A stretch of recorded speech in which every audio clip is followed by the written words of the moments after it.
मेरा पहला सवाल होगा ये कि आपने कई भाषणों में कहा है कि 2024 आपका लक्ष्य नहीं है, 2047 है।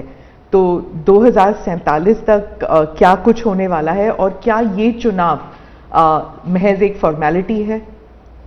मैं समझता हूं कि 2047 को और 2024 दोनों को मिक्सअप नहीं करना चाहिए, दो अलग चीजें हैं। जब देश आज़ादी के 75 साल अमृत महोत्सव मना रहा था, उसी समय मैंने ये विषय सबके सामने रखना शुरू किया था, आज से 1-2 साल पहले। और मैं ये कहता था कि 2047 देश की आज़ादी के 100 साल होंगे। स्वाभाविक रूप से ऐसे जो माइलस्टोन होते हैं वो एक प्रकार से नया उत्साह भरते हैं, नए संकल्प के लिए व्यक्ति को तैयार करते हैं। और उस अर्थ में मेरा मत था कि एक मौका है, 75 साल पर हम खड़े हैं, 100 साल पहुंचने वाले हैं, इस 25 साल का सर्वाधिक उपयोग कैसे करें। हर इंस्टीट्यूशन, हर कोई अपना एक लक्ष्य बनाए कि मैं अपना गांव का प्रधान हूं, 2047 तक मेरे गांव में इतना तो मैं करूंगा। आरबीआई को मैं कार्यक्रम में भी गया, 90 साल का उनका कहा। तो मैंने कहा कि 10 साल बहुत महत्वपूर्ण है, आपके 100 साल होंगे, इस पर अभी से सोचिए। तो मेरे मन में 2047 ये भारत की आज़ादी के 100 साल और देश में एक प्रेरणा जगनी चाहिए। और आज़ादी के 100 साल अपने आप एक बहुत इंस्पिरेशन है, किसी व्यक्ति की जरूरत नहीं है। तो एक पार्ट तो वो है। दूसरा है 2024। 2024 ये चुनाव का हमारा जो क्रम है 5 साल का, उसके हिसाब से वो आया हुआ क्रम है। और मैं मानता हूं कि चुनाव ऑल टुगेदर डिफरेंट थिंग है। एक तरफ इस चुनाव में आप देखते हैं, लोकतंत्र में चुनाव को हमने लाइट नहीं लेना चाहिए। ये एक बहुत बड़ा महापर्व है और इसलिए मेरा तो मत है कि उत्सव के रूप में मनाना चाहिए। उससे जैसे स्पोर्ट्स, उसका जब फेस्टिवल होता है, स्पोर्ट्स के इवेंट होते हैं, वो स्पोर्ट्समैन स्पिरिट को पैदा करते हैं, प्रतिस्पर्धा भी। जब खेल का मैदान होता है तो देखने वाले, खेलने वाले, स्पोर्ट्समैन स्पिरिट का एक एनवायरनमेंट क्रिएट होता है जो हमारे संस्कार बन जाते हैं।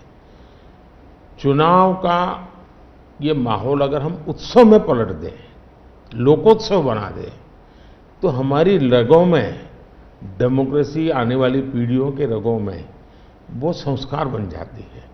और लोकतंत्र के लिए बहुत आवश्यक है कि लोकतंत्र ये सिर्फ संविधान की सीमाओं में नहीं बंधना चाहिए, हमारी रगों में होना चाहिए, हमारे संस्कार में होना चाहिए। और उस अर्थ में मैं 2024 को देखता हूं। ये बात सही है कि हमारा 25 साल का विजन, और उसमें मैंने बहुत काम किया है। और ये आज कर रहा हूं ऐसा नहीं है, शायद मैं जब गुजरात में था तब भी इन दिशा में सोचता था। अब देखिए 2024 का चुनाव तो देश के सामने एक अवसर है कि एक कांग्रेस सरकार का मॉडल और एक बीजेपी सरकार का मॉडल, उनका 5-6 दशक का काम, मैं उनके लिए बहुत खुला मैदान छोड़ता हूं, 5-6 दशक का काम, और मेरा सिर्फ 10 साल का काम। कंपैरिजन कीजिए, किसी भी क्षेत्र में कंपैरिजन कीजिए, अगर कुछ कमियां होगी तो भी हमारी एफर्ट्स में कमी नहीं रही होगी। दूसरा, मुझे 10 साल में 2 साल तो कोविड की लड़ाई में जाना पड़ा और आफ्टर इफेक्ट भी बहुत था। फिर भी आज हम कंपैरेटिवली देश को स्पीड कहो, स्केल कहो, सर्वांगीण विकास की बात करें तो वो कहें, सर्वसमावेशक विकास की बात कहें तो वो देखें, हर पैरामीटर पे आपको कांग्रेस के मॉडल से एक ऐसा मॉडल नजर आ रहा है कि हाँ, इस रास्ते पर हम चलेंगे इतनी गति से, और गति और बढ़ानी है मुझे। अगले टर्म में गति भी बढ़ानी है और स्केल भी बढ़ाना है, तो वो तो मेरा लक्ष्य ही है। दूसरा, आप देखेंगे कि जब देश चलाने की देशवासी जिम्मेवारी देते हैं तो आपका सिंगल माइंडेड फोकस होना चाहिए। देश के लोग दुर्भाग्य से पहले की राजनीतिक कल्चर ने परिवार को कैसे मजबूत बनाना, परिवार की जड़ों को कोई उखाड़ न दे, उसी में शक्ति लगाते रहे। जबकि मैं देश मजबूत इसी एक लक्ष्य को लेकर के काम कर रहा हूं। मेरी सरकार पूरी उस लक्ष्य को लेकर काम रही। और जब देश मजबूत होता है तो हर कोई उसका बेनिफिशियरी संतोष अनुभव करता है। कहा यार, कुछ तो हो रहा है, मेहनत तो कर रहा है, ईमानदारी से कर रहा है, इन चीजों का इम्पैक्ट होता है।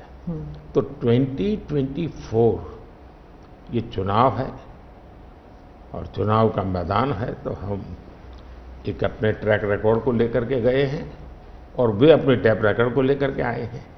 जैसे ही घड़ी का काटा दोपहर 2:30 पे आए, बबीता जी का दिल सास बहू साजिश के लिए मचल जाए।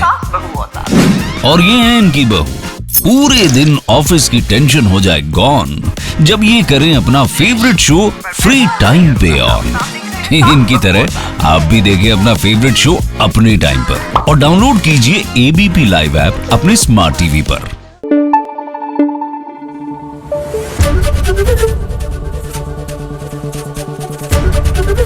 एबीपी न्यूज आपको रखे आगे।